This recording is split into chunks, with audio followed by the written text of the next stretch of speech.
Hey guys, how's it going? It's been a while. I've been kind of busy. Um, but yeah, things are good. Things are good. How are you all? Hopefully everybody is well. It is Sunday. It is December 2nd. Welcome to December. We survived November. Um, but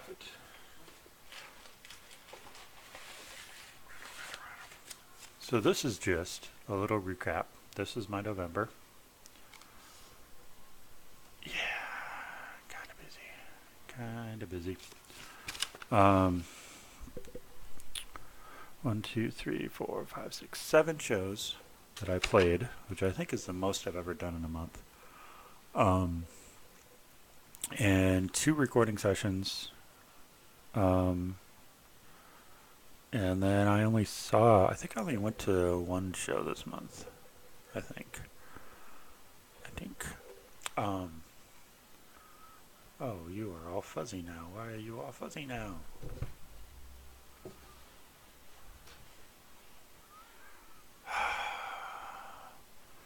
Technology will kill us.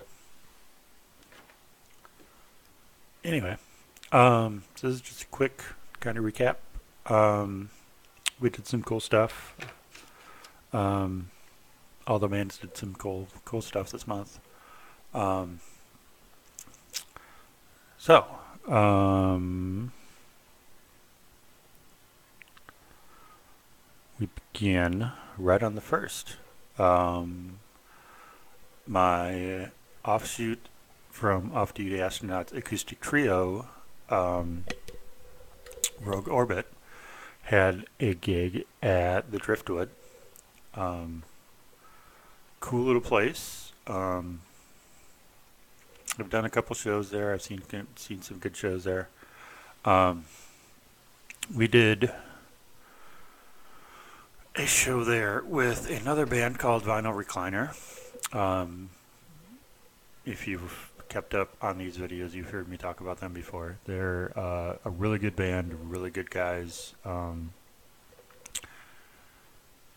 And yeah, so they invited us. Jonathan Potts, the bass player and lead singer, reached out to me via Messenger and asked if because he had a open slot on the show and asked me if I'd be interested.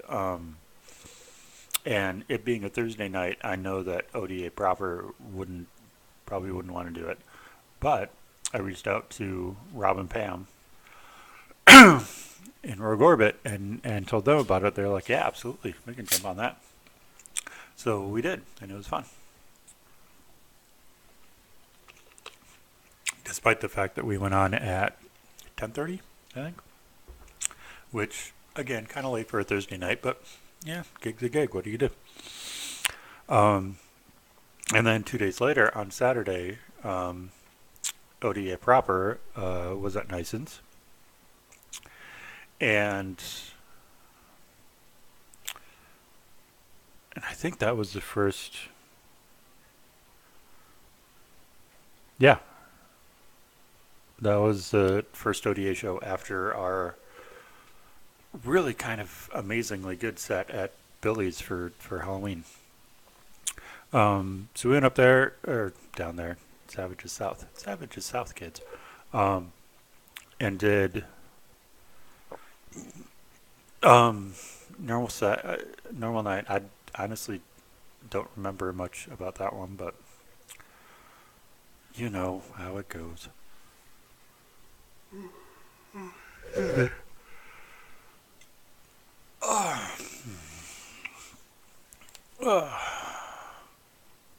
Fuzzy, focus. Still recovering from this week, last week, Today's Sunday, last week. And we'll get into that in a minute. So then, next show was Friday the 9th, and that was at the Terminal with Outlaw Saint. And that was with um, our buddies Hot Rod Rodeo and Half Moon Devil. first time I've seen Half Moon Devil in a while, probably, I don't know, 6 months, 9 months, something like that. And they brought it like they always do. And it was great to talk to them and see them again. Then Hot Rod Rodeo, turns out, we find out a couple days later that they decided to call it quits, and that Terminal show was their last show. Um, which is kind of, I mean, it's sad in a way, but makes sense in a way. Um, Again, Hot Rod Rodeo, really good guys. And I've befriended them. They brought me into their circle, which is very cool. Um, Jeff and Jimmy and Doug and Cooch and all the guys, just good guys. And even after the fact, you should go hunt down both their albums. They're both really good. I did a review on them, a video review on them not that long ago. But yeah, you should definitely go and hunt them down. Um, so, and Outlaw Saint was the headliner. So by the time we got on, again, it was kind of sad, but it was Sternwell, so it's understandable. Um, we essentially played to bartender, sound guy, all four members of Half Moon Devil, and my buddy Jerry. So there you go. Terminal. What are you gonna do? But it was fun. We had fun nonetheless. It was a good set. Um, yeah, yeah. That was really the only standout from that, is the fact that um, everybody. Yeah, I should not do videos this early in the morning, even though it's like 11:15. I know, but whatever. Um, where was I? Oh yeah, the fact that everybody left, but yeah, that's okay. Um, so then that weekend, um, show Friday night, and then that was my recording weekend. So Saturday, headed over to South St. Paul, over to Timmy's place to do some Strike 13 recording. And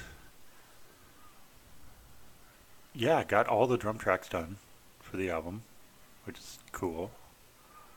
And it didn't take all that long. He warned me that he's very much a taskmaster and all that stuff, but I didn't really see it. I mean, I thought the recording went fairly smoothly. And yeah, I just went in there, busted it out, and got it done. So there you go. Fairly easy. And then on Sunday, it was Outlaw Saint recording,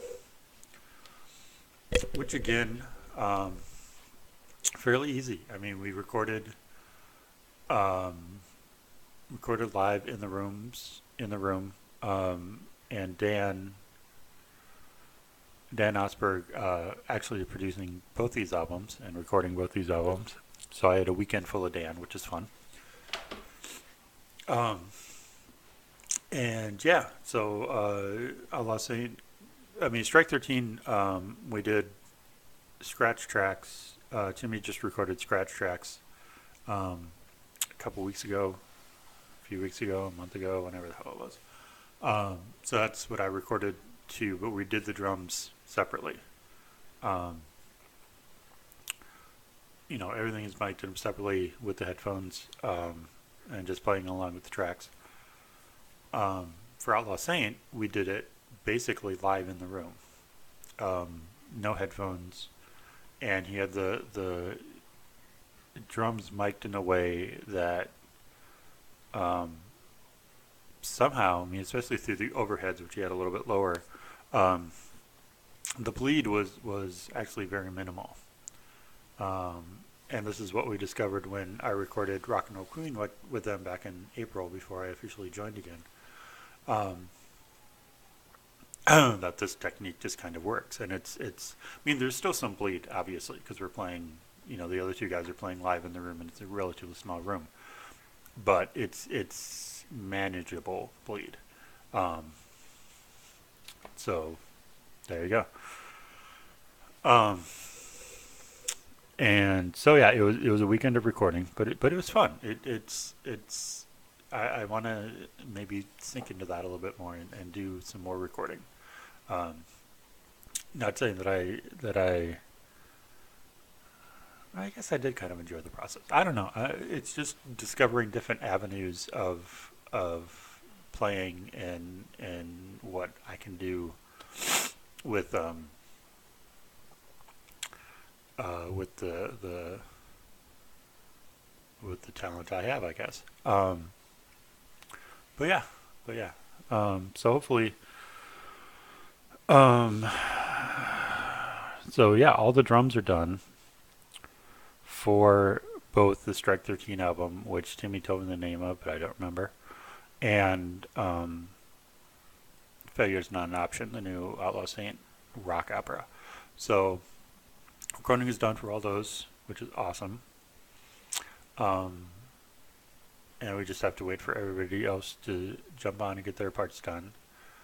Um, Working with Dan and everything. So yeah, hopefully both of those will be out, um, fully done and out sometime early next year.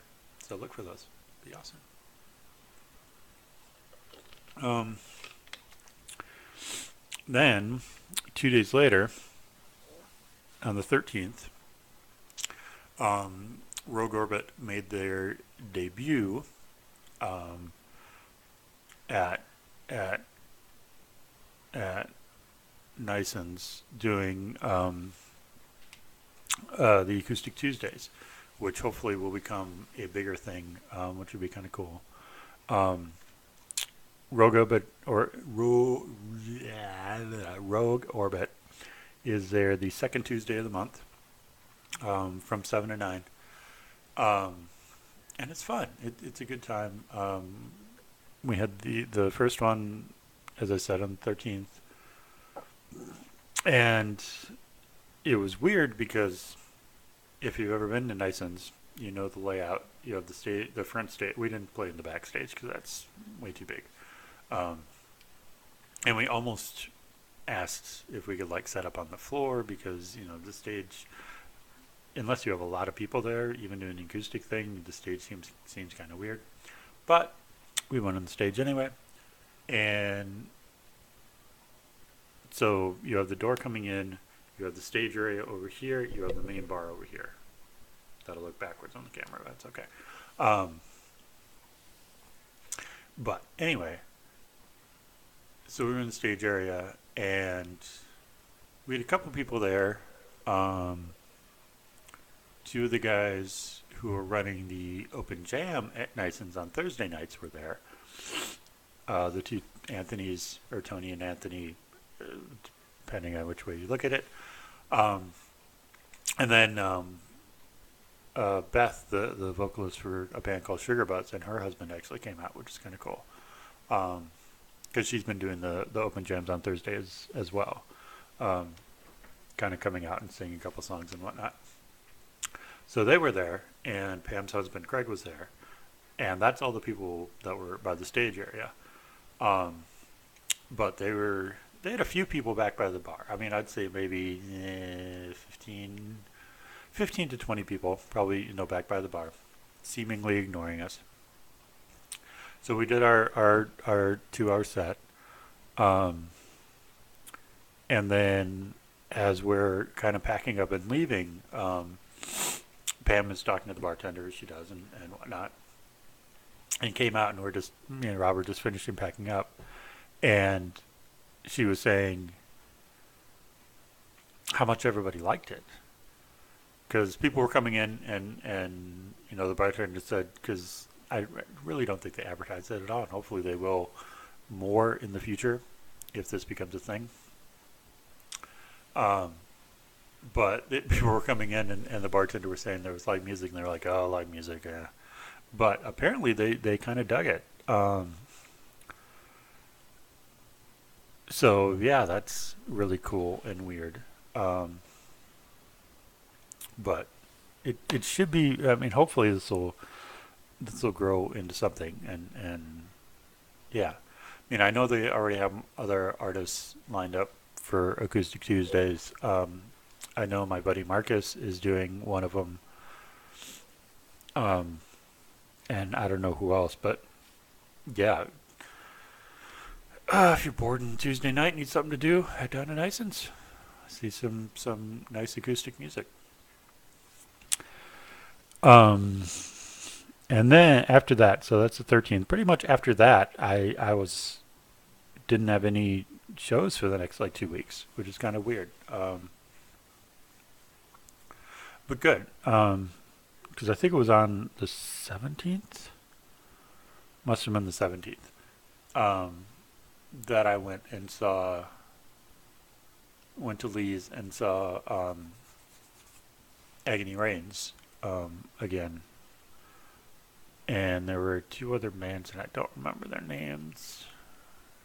Should have prepared more for this, but um, one band is all right. I think they needed some more tightening up. Um, well, there were four bands, and I missed the first band because I thought it started later. The show started later than it did. It actually started at 6:30. I didn't get there till about 7:15, so I completely missed the first band. Second band was setting up. As I said, they were good, but they just needed some work. Um, then the second band that I saw, third band on the bill, um, was a uh,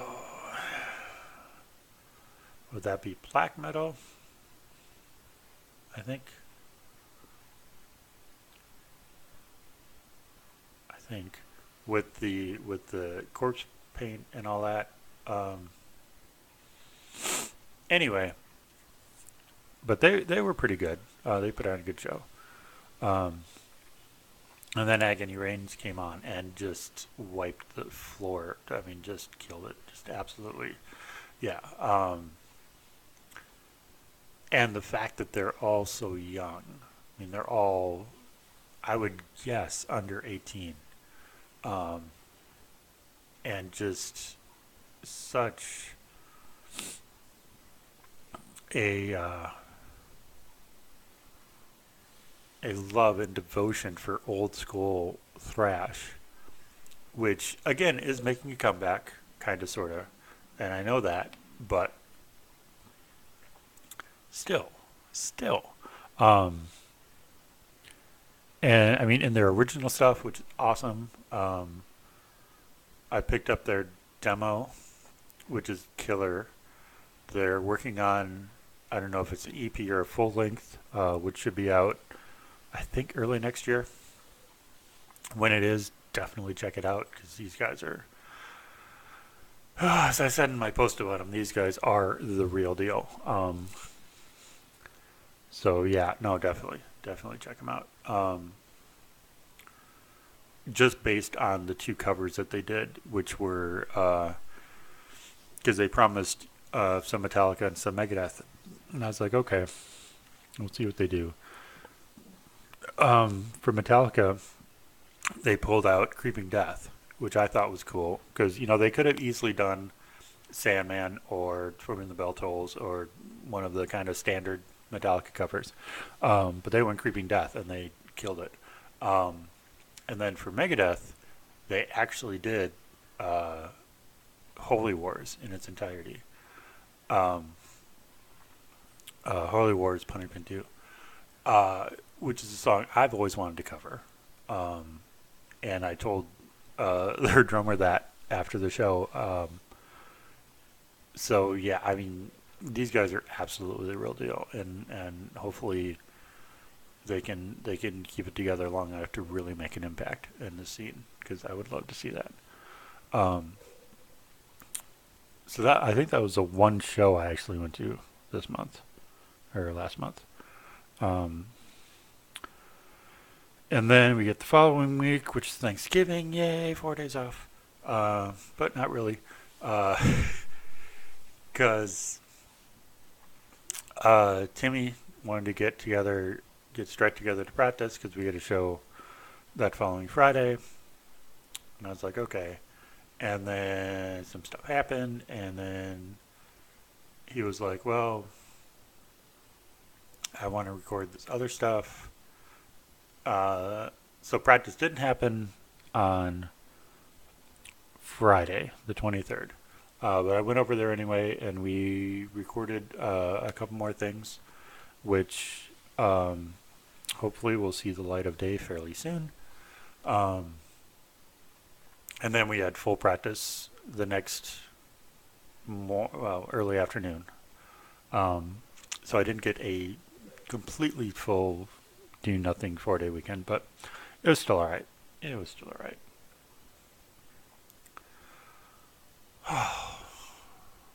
So yeah.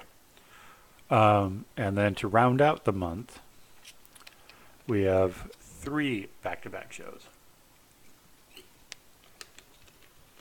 And I'm telling future Ryan now, don't book 3 back-to-back shows, especially when 2 of them are during the week.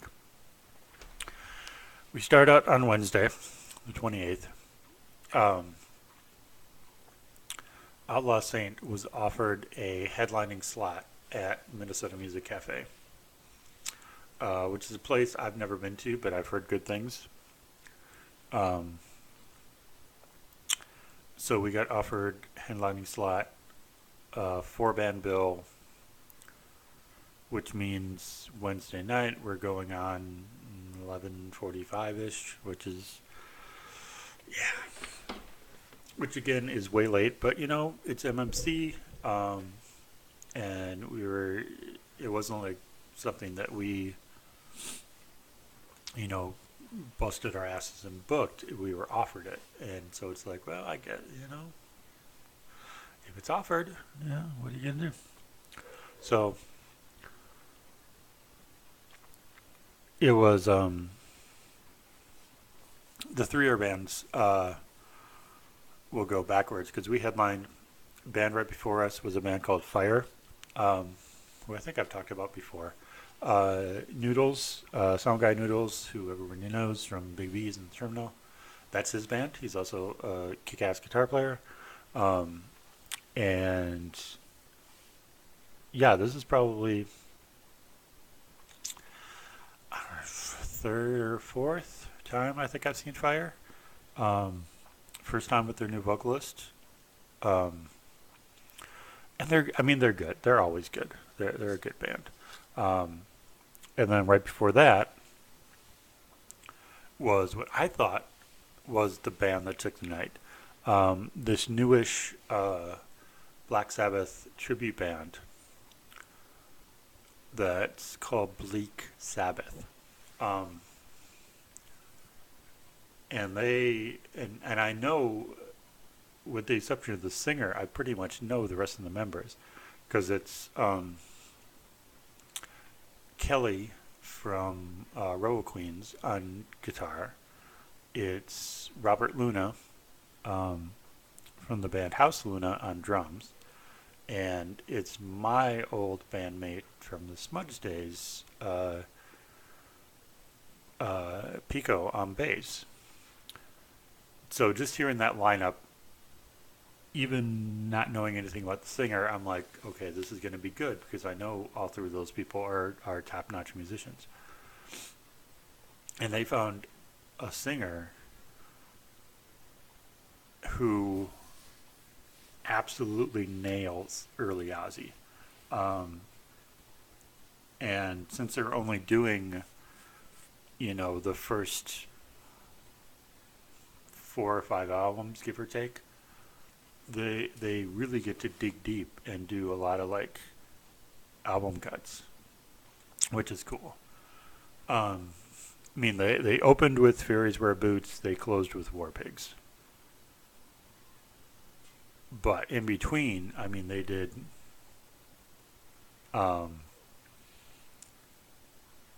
NIB and Hand of Doom, and I mean all kinds of good stuff. And if you're a Sabbath fan, especially early Sabbath, I would say definitely check these guys out.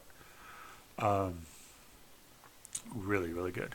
And then the band that opened, funnily enough, was a band called Conditional Chaos, which is what Smudge eventually worked their way into after I left them.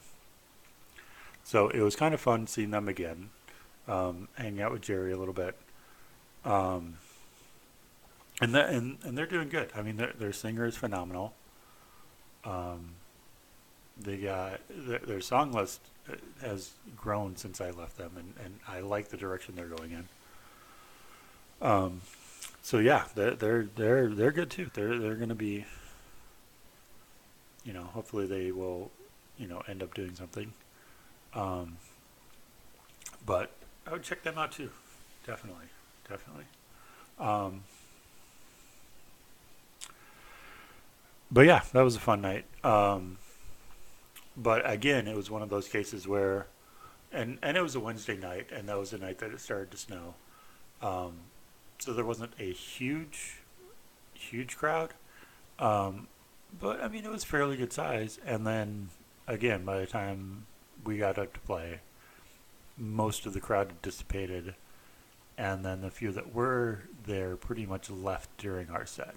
But again, that's that's the curse, I guess, of being a headliner and playing at 11:45 on a Wednesday night.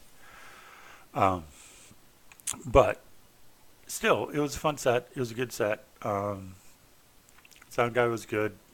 He told us we were the best band of the night, um, which I didn't think we were personally. Not that night. Um, Other nights maybe, but not that night. But that's always good to hear.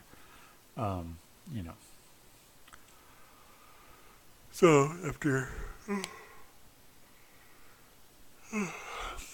after getting home at 10 to 2 and getting to bed a little bit after 2 and getting up and going to work. Um, Next gig Thursday night, the 29th, we Roll Garbett played at Acadia. Only for an hour from 7 to 8, and that was fun. I mean, the Acadia is kind of a weird place.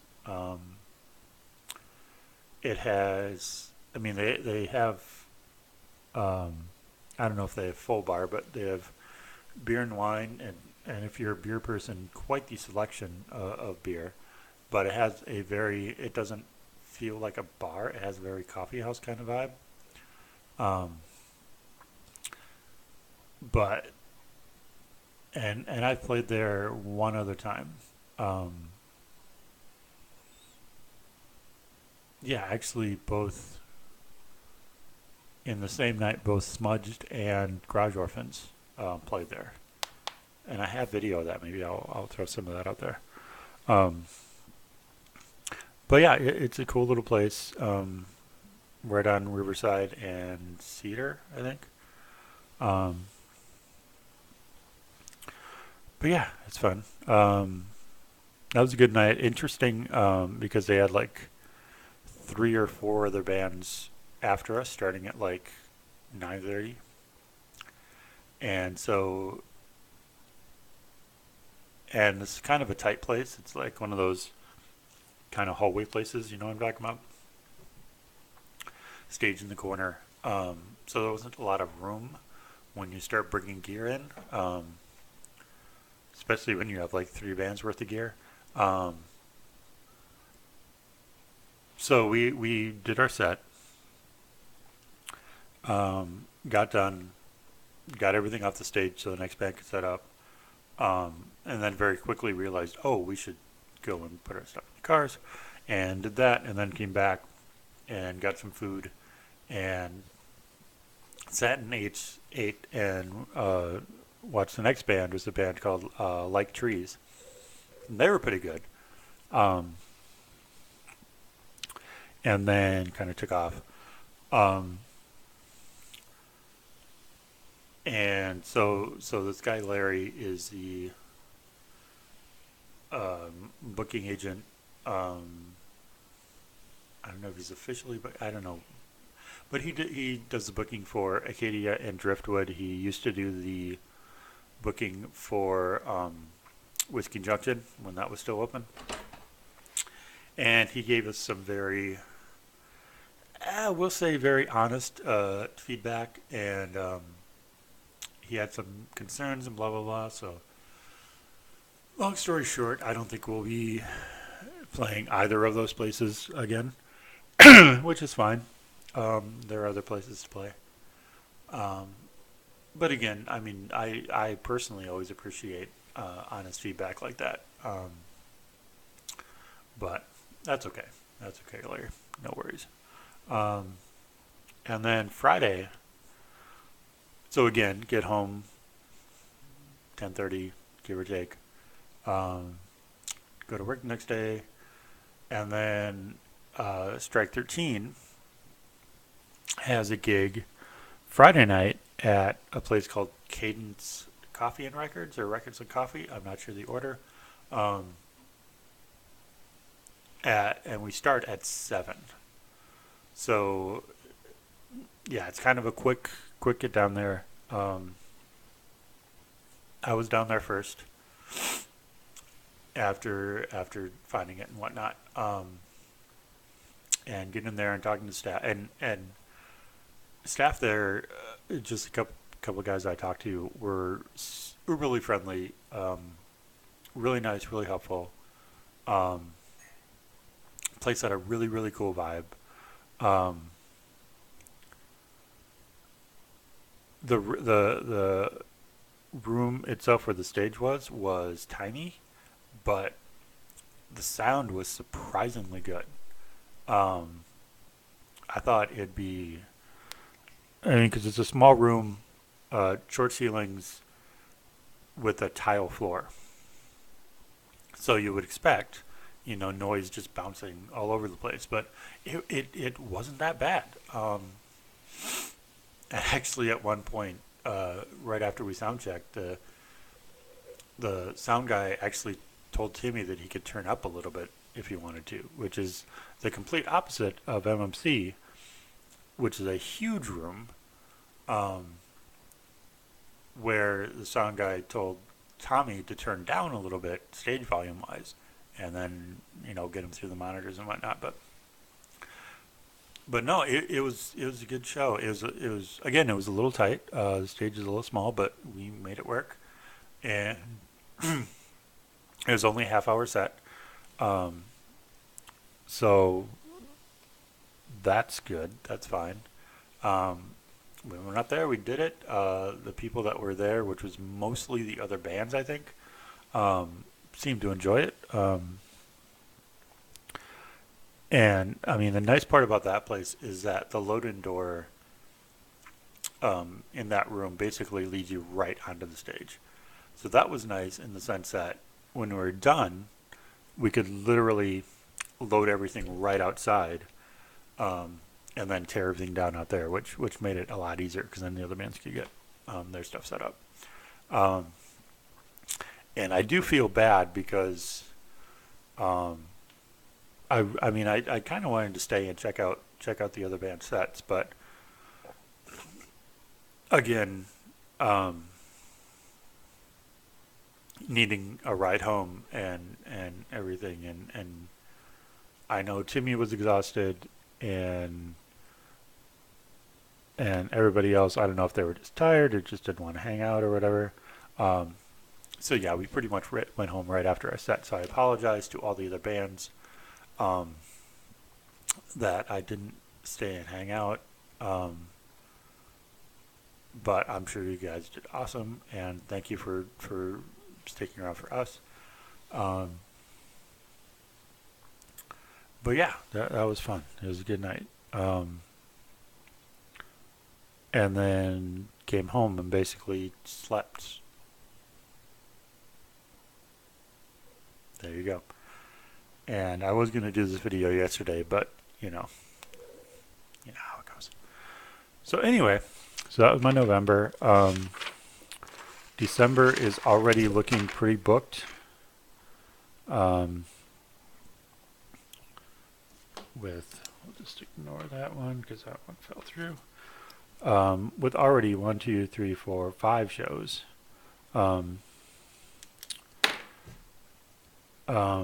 Including a couple of really special shows. And I'll just talk about these quick. The 26th, so the day after Christmas, Strike 13 is doing a punk rock Christmas show at the Caboose. So that should be a heck of a lot of fun. It's us and the Stabatours and 2 other bands, so I don't remember. And we're on second, I believe, on that bill. So I'll be putting out more information on that. But yeah, I would strongly encourage, if you're going to see, if you have not seen Strike 13 and you want to, I would pick this show because this show is going to be special. It's going to be something good. And then, of course, ODA is celebrating New Year's Eve at Nison's. So that should be a wild time. I don't know how crazy nice it gets at New Year's, but if it's anything like Billy's at Halloween, it's going to be a good night. So yeah, that's all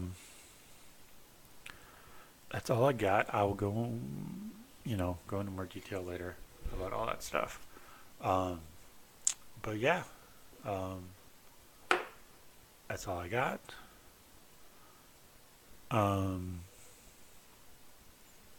Oh, just real quick.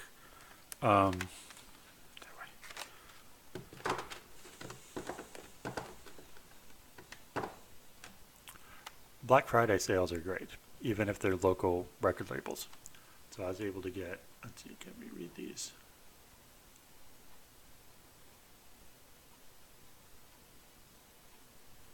So that's my latest haul.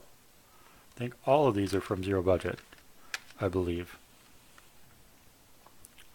But yeah, I mean, I got the new Endless Rain, which I have not heard fully yet. The Distal Descent album, who I saw at Sword Metal Fest and were impressed by. Plague of Stars, who I have not heard anything about. But Will's in it, so it's got to be good. Then, of course, Outside the Murder and Solace in Murder and I still don't know how to pronounce this name. Sanguinary? Great thrash metal out of Bemidji, I believe. It's either Bemidji or Brainerd. It's somewhere up north, but really good. So that's the latest for that. And yeah, I think that's it. So have a good week, everyone. And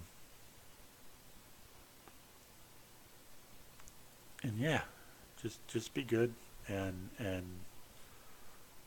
just be cool. Don't be a dick. That's pretty much my new life philosophy. Is just be cool. Don't be a dick. All right, we will talk to you later.